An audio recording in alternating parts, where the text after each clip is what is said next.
This is a circus. Deal's not going to get done today. I made the prediction in my last video. It's going to be similar to the All-Star weekend. Too many chefs in the kitchen. Too many Chiefs. Not enough Indians. Who knows? Maybe there is some progress, but maybe not. We have Christine Brennan letting the players know, reiterating what we've said here numerous times. This is the WNBA's moment to not fuck up. One person who spoke openly about the seriousness of the situation was veteran sports journalist Christine Brennan. Brennan has spent decades covering professional sports and has witnessed numerous labor disputes, league expansions, and financial negotiations throughout her career. Her perspective carries significant weight because she has been reporting on the industry since a time when women in sports journalism faced enormous barriers. During her early years covering professional leagues, Brennan often found herself working in environments that were overwhelmingly dominated by men. In fact, when she first began reporting from NFL locker rooms in the 1980s, female reporters were still fighting simply to be accepted as legitimate members of the media. Over the years, she built a reputation for asking difficult questions and refusing to back away from controversial topics. That history is exactly why her comments about the WNBA negotiations drew so much attention. Brennan argued that failing to reach an agreement could jeopardize one of the most promising growth periods the league has ever experienced. According to her, allowing negotiations to stall at a moment when the sport is gaining unprecedented visibility would be nothing short of insanity. Her argument wasn't just about numbers on a financial spreadsheet. She emphasized that the conversation goes far beyond salary structures, revenue percentages, or budget allocations. Instead, the core issue involves whether the WNBA can maintain the historic momentum it has built over the past few seasons.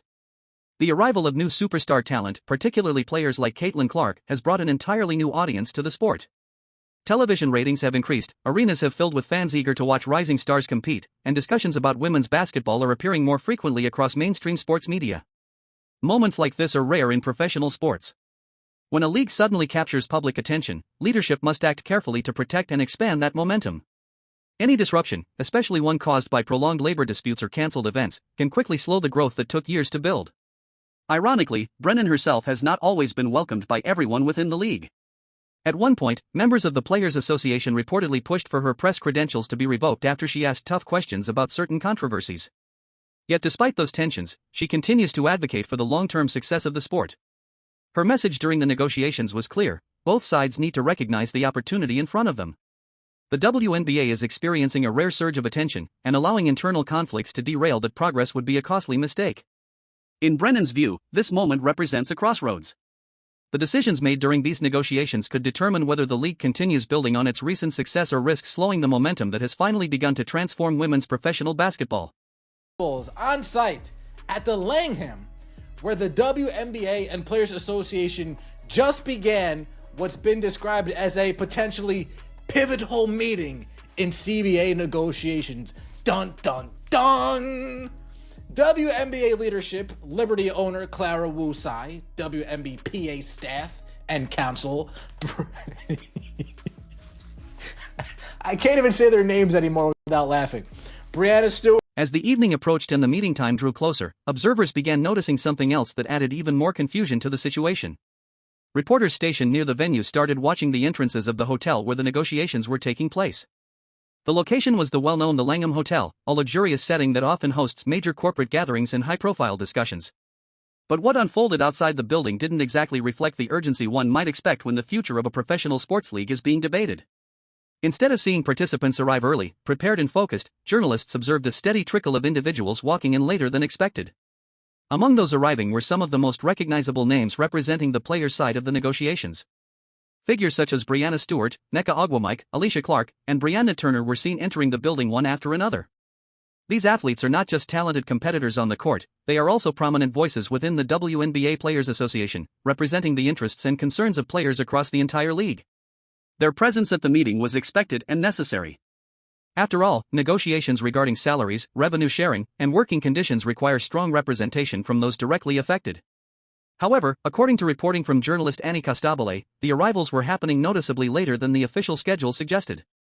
Some players appeared to be entering the venue nearly an hour after the meeting was supposed to begin. In most professional negotiations, punctuality sends a powerful message.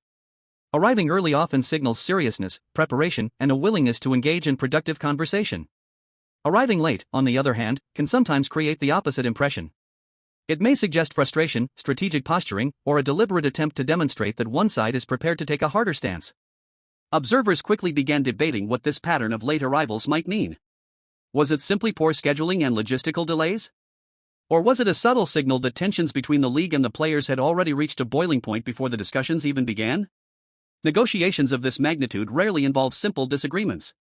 Both sides typically arrive with carefully prepared proposals, financial analyses, and legal advisors ready to defend their positions. When the stakes involve millions of dollars and the long-term stability of an entire league, every move at the negotiating table can carry symbolic meaning. If the players' representatives were intentionally taking their time before entering the meeting, it might have been a strategic way of demonstrating their willingness to stand firm. Hardball negotiation tactics often include symbolic gestures designed to communicate confidence and leverage. But regardless of the intent, the optics were difficult to ignore. With reporters watching closely and fans following every update online, the image of key representatives arriving late to a meeting about the league's future raised serious questions about whether both sides were truly ready to find common ground. Oh, we're like an hour and a half late. me and ain't even starting on time. I'm sorry. Why you have Bree Turner, Alicia Clark involved in anything is beyond me. I expect nothing. These players make no money or hardly play in the W. Get the real stars involved. They want to play. Is Caitlin Clark tuning in via Zoom? If she is she talking? At the heart of the negotiations were several major financial disagreements that had been building for months. Both sides entered the discussions with firm positions, and neither appeared ready to compromise easily. One of the most significant issues involved how much of the league's overall revenue should be distributed to the players. Representatives from the WNBA Players Association argued that athletes deserve a much larger share of the money generated by the league. Their proposal called for players to receive 25% of gross revenue, a figure they believe more accurately reflects their contributions to the sport's growing popularity. From their perspective, the athletes themselves are the driving force behind ticket sales, television ratings, and sponsorship deals. League owners, however, reportedly viewed that number as far too high.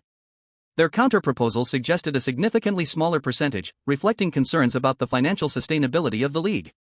While the WNBA has been expanding its audience and increasing revenue streams, it still operates under a very different economic structure compared with larger leagues like the NBA. Another major point of disagreement involved the league's salary cap. Players were pushing for a cap of approximately $9.5 million, believing that such a figure would allow teams to offer more competitive contracts and retain top talent. Owners, on the other hand, reportedly saw that number as unrealistic given current revenue levels. These competing proposals created a tense environment at the negotiating table. According to reporting from journalist Annie Costabile, the discussions that took place over the weekend leading up to the meeting did little to close the gap between the two sides. Instead, the exchanges left many players with the impression that an agreement might not be reached before the looming deadline. In simple terms, each side appeared to be drawing a firm line in the sand. The players were insisting that the league's recent surge in popularity should translate into meaningful financial improvements for athletes. The owners were responding cautiously, emphasizing the importance of long-term financial stability rather than rapid increases in spending. Negotiations like these often resemble a complex chess match. Every proposal is carefully calculated, and every response is designed to test the other side's willingness to compromise. When one side pushes aggressively for change, the other may respond by slowing the process down in order to maintain leverage. From the player's perspective, the league's growth, especially the massive attention generated by new stars and viral highlights, suggests that the time has come for significant financial progress. From the owner's viewpoint, expanding too quickly could create financial risks that threaten the stability of smaller franchises. As a result, both groups arrived at the meeting prepared to defend their positions strongly. And with the deadline approaching rapidly, the pressure to reach some form of agreement was growing more intense with every passing hour. Brennan,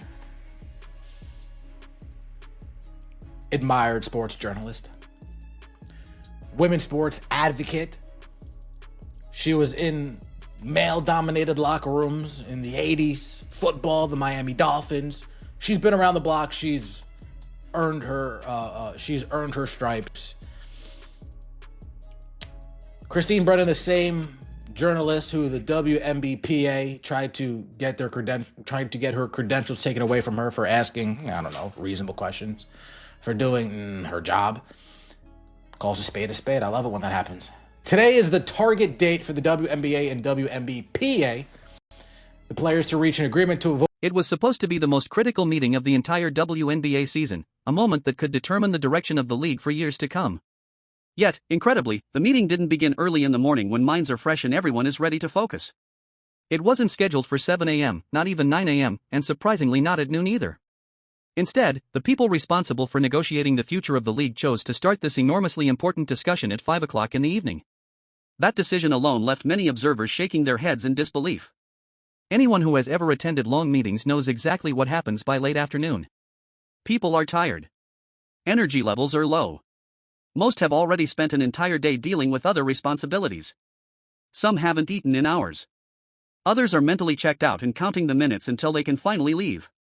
Yet somehow, the individuals tasked with protecting the future of professional women's basketball believed that this was the perfect moment to sit down and negotiate a deal that could determine whether the upcoming season even happens smoothly. The timing becomes even more confusing when you look at the stakes involved. The league was facing an extremely tight timeline. The deadline for reaching key agreements had been set for March 10th. Meanwhile, the regular season opener was scheduled for May 8th, leaving very little room for delays.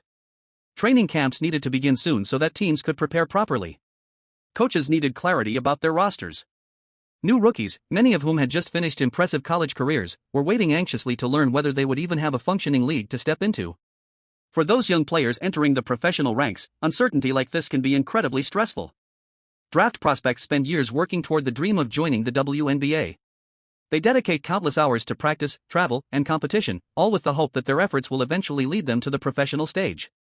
When negotiations stall and leadership appears unprepared, those players are left wondering if their long-awaited opportunity could suddenly become complicated or delayed. What makes the situation even more frustrating for fans and analysts is that the negotiators had the entire day available to begin these conversations. They could have gathered early in the morning, when everyone was alert and focused. They could have taken breaks throughout the day if necessary, allowing participants to recharge before returning to the table. Instead, the meeting was pushed to the end of the day when concentration naturally fades and patience begins to wear thin. For a league that has recently been experiencing growing popularity, record-breaking viewership, and a surge of attention around stars like Caitlin Clark, the stakes have never been higher. Momentum is building, fans are paying closer attention than ever before, and opportunities for growth are expanding rapidly. And yet, on the day when leadership was supposed to demonstrate urgency and unity, the most important meeting of the season began at the exact moment when most people are simply ready to go home. To stop this momentum would be absolute insanity. People will turn away just off that alone. It's delayed. I'm good here. Some people will walk. That's the fact of the matter. It's disgusting. The old heads have been trying to sabotage the younger players. It's crazy. Imagine all the players coming into the league and preparing for the draft to put your professional career on hold because Lexi Brown and company wants to talk about revenue share. We need a book on the absolute fumble this organization has done and continues to do. It's not in the interest